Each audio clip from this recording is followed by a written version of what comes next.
Ya teman semua, baik lagi di Kavia News masih membahas kasus Subang. Akhirnya kita bahas kasus Subang lagi setelah sekian lama gue juga nggak bahas kasus Subang. Karena apa? Karena tentunya gue juga ya menunggu persidangan ya teman-teman, karena nggak ada kabar-kabarnya gitu kan ya. Namun tentunya beberapa pihak tahu ya mungkin ya untuk akhir bulan ini memang diadakan persidangannya, dan sudah ditetapkan bahwasanya persidangan akan dilaksanakan besok ya teman-teman, pada tanggal 28 Maret 2024. Namun sepertinya akan tertutup ya teman-teman, tidak boleh streaming informasinya.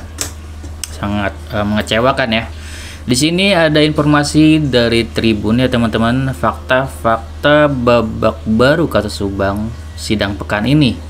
28 barang bukti ini perjalanan kasusnya. Jadi ini menarik juga ya teman-teman. Pada tanggal 28 diadakan persidangannya, dan juga ada 28 barang bukti. Di sini diinformasikan bahwasanya Pengadilan Negeri Subang telah menetapkan jadwal sidang kasus Subang pembunuhan ibu dan anak pada pekan ini. Rencananya sidang kasus pembunuhan ibu dan anak akan digelar pekan ini, yakni tepatnya pada hari Kamis 28 Maret 2024. Tribun Jabar ID telah merangkum sejumlah fakta-fakta terkait juga kasus pembunuhan ibu dan anak di Subang tersebut ya teman-teman. Di sini ada fakta menarik tentang Pak Rohman juga ya teman-teman, yang menyatakan bahwasannya ada 3 saksi yang memberatkan kliennya ya teman-teman, dan saksi tersebut berhubungan dengan Danu. Di sini diinformasikan bahwasannya kasus Subang, pengacara Mimin Minarsi ungkap saksi yang memberatkan kliennya. Pengacara Mimin Minarsi, Rohman Hidayat, mengungkapkan saksi yang memberatkan kliennya itu dalam kasus Subang. Mengungkapkan saksi yang memberatkan itu ada 3 saksi ya teman-teman. Jadi menurut Rohman Hidayat ada 3 saksi yang memberatkan Mimin sehingga ditetapkan sebagai tersangka kasus pembunuhan ibu dan anak di Subang. Selain Mimin, 2 anaknya Arigi dan Abi Aule juga turut ditetapkan sebagai tersangka pembunuhan Ibu Tuti Suhartini dan Amalia Mustika Ratu.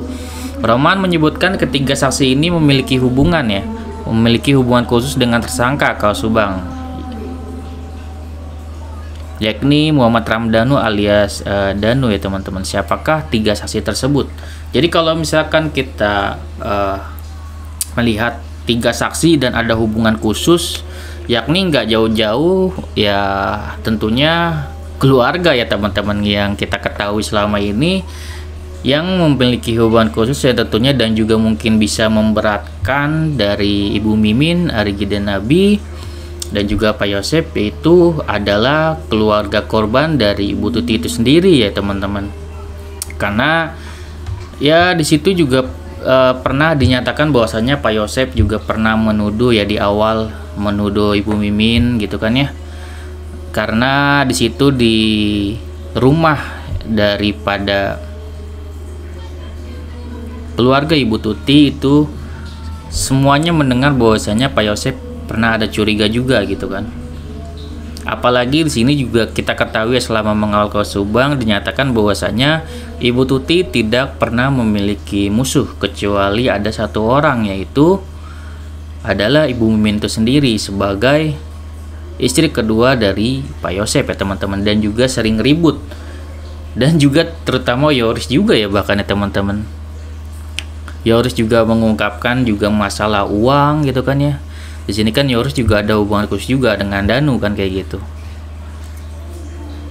Dan Yoris sendiri juga memberatkan Pak Yosep masalah uang, yaitu tentang keributan Pak Yosep dengan Bu Tuti ya teman-teman, masalah uang, dan juga perselisihan ya jika Ibu Tuti membahas tentang misalkan Bu Mimin itu biasanya Pak Yosep itu langsung naik darah gitu. Itu ungkapan dari Yoris gitu ya teman-teman.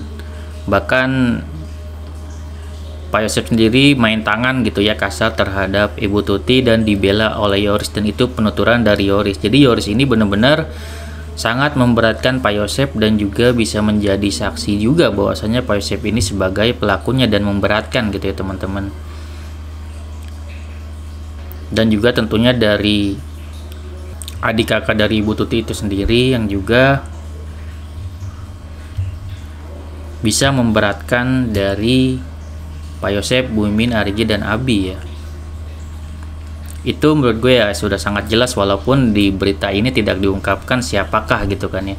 Dan sudah jelas juga kalau untuk OOJ itu kan kesaksiannya sudah sangat jelas ya teman-teman, itu akan diungkap oleh Pak Purnawirawan dan semuanya sudah punya tugas masing-masing gitu ya. Kemudian untuk yayasan diungkapkan oleh Pak Dedi dan juga para guru-guru ya teman-teman. Jadi sebenarnya kalau untuk semuanya sudah rampung dan lengkap ya teman-teman, tinggal bagaimana Pak Rohman ini bisa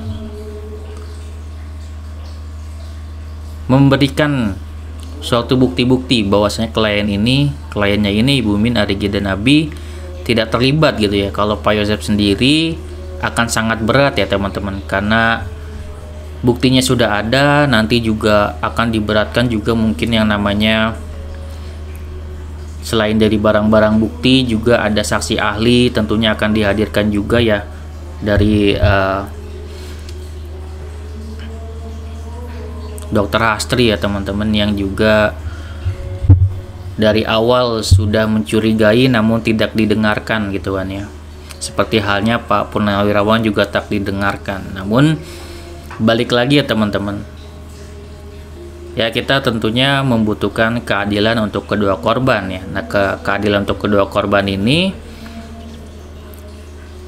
juga harus dilakukan seadil-adilnya ya teman-teman. Jika Pak Yosep memang pelakunya, maka harus dijatuhkan hukuman. Jika memang bukan, ya harus dibebaskan gitu ya.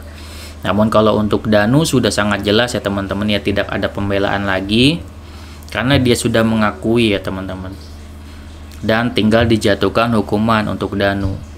Bagaimana dengan status JC-nya ya tentunya itu nanti hakim yang menentukan apakah ia pantas atau enggak, disesuaikan dengan hukumannya. Jika memang Danu ini memang membantu kepolisian dan mengungkapkan benar-benar semuanya, dan gue yakin banyak fakta-fakta baru yang kita nggak tahu ya teman-teman.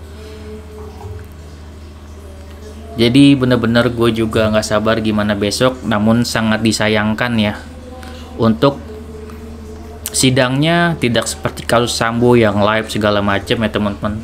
Hanya kasus Subang sangat aneh gitu kan ya. Kenapa tidak boleh live streaming segala macam, dan youtuber Subang di sini jadi terbatas gitu ya. Kenapa dibatasi gitu? Padahal sejauh ini para youtuber Subang itu sangat berjuang dan benar-benar ada kontribusinya gitu untuk mengungkap kasus ini, bahkan bersama kasus Subang, bersama youtuber Subang dan juga pengacara dari Danu itu sendiri ya, menyerahkan Danu ke pihak kepolisian untuk menyelesaikan kasus ini gitu. Jadi tidak melindungi Danu, hanya mungkin nanti memberikan hak Danu sebagai JC aja gitu kan ya. Jika memang dia pantas itu juga kan nanti akan diberikan oleh hakim. Dan di sini tugas mereka ini sebenarnya sangat mulia ya untuk pengacara dari Danu, karena benar-benar niat untuk mengungkap kasus ini gitu ya. Oke, kita dukung terus untuk Polda Jabar, dan kita saksikan besok bagaimana beritanya untuk sidangnya teman-teman. Semoga keadilan bisa terungkap ya. Gitu ya, segitu ya dari gua, semoga bermanfaat. Wassalamualaikum warahmatullahi wabarakatuh. Sini video teman-teman.